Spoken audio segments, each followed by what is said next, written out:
Hi guys, വീണ്ടും എൻ്റെ ഈ ചെറിയൊരു വീഡിയോയിലേക്ക് എല്ലാ കൂട്ടുകാർക്കും സ്വാഗതം. ഇത് ഞാൻ ഇവിടെ ഉണ്ടാക്കാൻ പോകുന്നത് ചിക്കൻ കട്ലറ്റാണ് കേട്ടോ. കട്ലറ്റ് എത്രയും പെട്ടെന്ന് നമുക്ക് എങ്ങനെ ഉണ്ടാക്കാൻ നോക്കാം. അതിനായിട്ട് വേണ്ടത് അല്പം സവോള ചെറിയ രീതിയിൽ അരിഞ്ഞെടുത്തത് വേണം.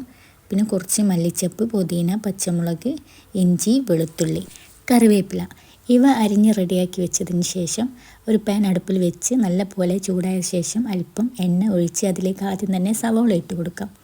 ചെറുതായി അരിഞ്ഞെടുത്ത സവോള ആണ് ഇട്ട് കൊടുത്തത്. അപ്പോൾ അതിലേക്ക് ഇനി അല്പം ഉപ്പിട്ട് കൊടുക്കാം കേട്ടോ. അപ്പോൾ നല്ല പോലെ ഇതൊന്ന് വഴന്ന് കിട്ടണം. ശേഷം കറിവേപ്പില ചെറുതായിട്ട് അരിഞ്ഞത്, മല്ലിച്ചപ്പ്, പുതിന, ഇഞ്ചി, വെളുത്തുള്ളി, പച്ചമുളകും അതും ഇട്ട് കൊടുക്കുക. എന്നിട്ട് നല്ല പോലെ ഇളക്കി യോജിപ്പിക്കുക. അപ്പോൾ അതിനിടയ്ക്ക് നമുക്ക് ഉരുളക്കിഴങ്ങ് ഇതിലേക്ക് വേണ്ടതാണ് കേട്ടോ. അതൊന്ന് വേവിച്ചിട്ട് തൊലി കളഞ്ഞ് മാറ്റിയെടുത്തതാണിത്. അത് ഇതിലേക്ക് വേണ്ടത് റെഡിയാക്കി വെച്ചതാണ്. അപ്പോൾ സവോള നല്ലപോലെ വഴന്ന് കിട്ടിയിട്ടുണ്ട്. ഇനി അതിലേക്ക് വേണ്ട പൊടികളൊക്കെ ചേർത്ത് കൊടുക്കാം. അല്പം ബിരിയാണി മസാല, അല്പം കുരുമുളക് പൊടി, എരിവ് നോക്കിയിട്ട് അതിനനുസരിച്ചിട്ട് കൊടുത്താൽ മതി കേട്ടോ. പിന്നെ ചിക്കൻ മസാല, അല്പം ഗരം മസാല, ഉപ്പ് വേണമെങ്കിൽ ആവശ്യത്തിന് അല്പം കൂടി ഇട്ട് കൊടുക്കാം.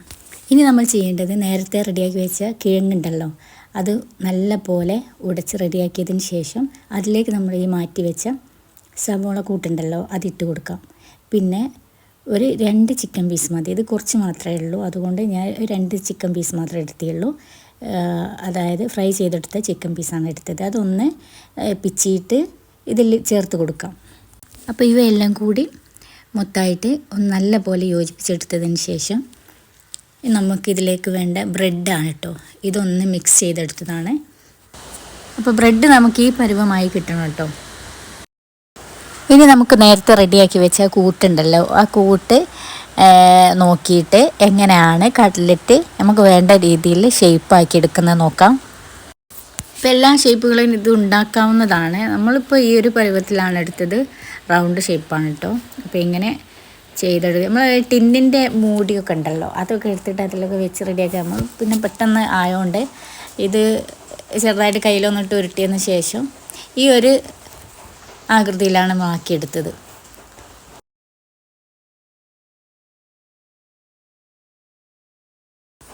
അപ്പോൾ 2 കോഴിമുട്ട നമുക്കിതിലേക്ക് ആവശ്യമാണ്. 2 കോഴിമുട്ട എടുത്ത് പൊട്ടിച്ച് ഒരു പാത്രത്തിൽ ഒഴിച്ച് നല്ല പോലെ മിക്സ് ചെയ്തെടുക്കുക. അപ്പോൾ ശേഷം നമ്മൾ റെഡിയാക്കി വെച്ച് ഈ കൂട്ടുണ്ടല്ലോ, നമ്മളെ കട്ലറ്റ് റൗണ്ടാക്കി വെച്ചില്ലേ, അതെടുത്തിട്ട് ആ മുട്ടയുടെ വെള്ളത്തിലേക്കിട്ട് ഒന്ന് മുക്കിയെടുത്ത് ശേഷം ഈ ബ്രെഡിൻ്റെ പൊടിയിലിട്ട് ഒന്ന് പൊതിഞ്ഞെടുക്കണം. അപ്പോൾ എല്ലാം ഇതുപോലെ നമുക്ക് ഇങ്ങനെ റെഡിയാക്കിയെടുക്കാം. അപ്പോൾ മൊത്തം റെഡി ആയിട്ടുണ്ട് കേട്ടോ. ഇനി ഒരു പാനിൽ എണ്ണ ഒഴിച്ച് നല്ല പോലെ ചൂടാക്കുക. ഇനി നമുക്ക് ചെയ്യേണ്ടത് നല്ല പോലെ ചൂടായ എണ്ണയിലേക്കിട്ട് ഇതൊന്ന് റെഡിയാക്കി എടുക്കാവുന്നതാണ്.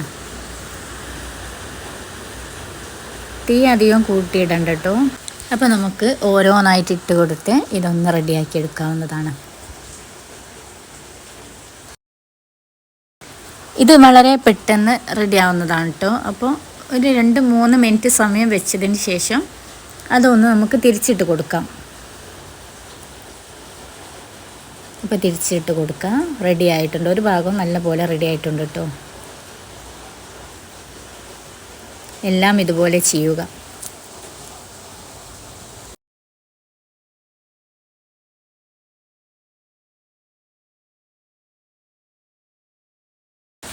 അപ്പോൾ നമ്മുടെ കട്ലറ്റ് ഉണ്ടാക്കൽ ഇവിടെ ഫുൾ റെഡിയായി കഴിഞ്ഞിട്ടുണ്ട്. ഇതാണ് കേട്ടോ മൊത്തം ഉണ്ടാക്കി കഴിഞ്ഞ് ഒരു രൂപമാണ് ഇത്. അപ്പോൾ കുഴപ്പമില്ല, നല്ല വൃത്തിയായിട്ട് ആയിട്ടുണ്ട്. നല്ല ടേസ്റ്റും ഉണ്ട് കേട്ടോ. കുഴപ്പമില്ല, നമുക്ക് പെട്ടെന്ന് തന്നെ ഉണ്ടാക്കാം, ഒരു പണിയുമില്ല. കുറച്ച് ബ്രെഡ് വേണം, ഇത്തിരി ചിക്കൻ വേണം, ഇത്തിരി നമ്മൾ വീട്ടിലുള്ള സാധനങ്ങളൊക്കെ തന്നെ വെച്ച് കണ്ടിട്ട് വളരെ പെട്ടെന്ന് ചെയ്തെടുക്കാം. അപ്പോൾ എല്ലാവർക്കും വീഡിയോ ഇഷ്ടമായെങ്കിൽ ഒന്ന് സപ്പോർട്ട് ചെയ്യുക. അപ്പോൾ കട്ലറ്റ് ഉണ്ടാക്കാത്ത ആൾക്കാരൊന്നും ആരും ഉണ്ടാവില്ല. ഞാൻ പെട്ടെന്ന് എങ്ങനെ ഉണ്ടാക്കാമെന്ന് എൻ്റെ രീതിയിൽ ഞാനൊന്ന് ട്രൈ ചെയ്തതാണ്.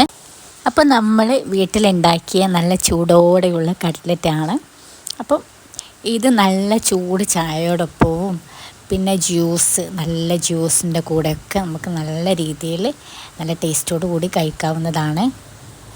അപ്പോൾ വീണ്ടും പറയുകയാണ്, വീഡിയോ ഇഷ്ടമായെങ്കിൽ ഒന്ന് സപ്പോർട്ട് ചെയ്യുക കേട്ടോ.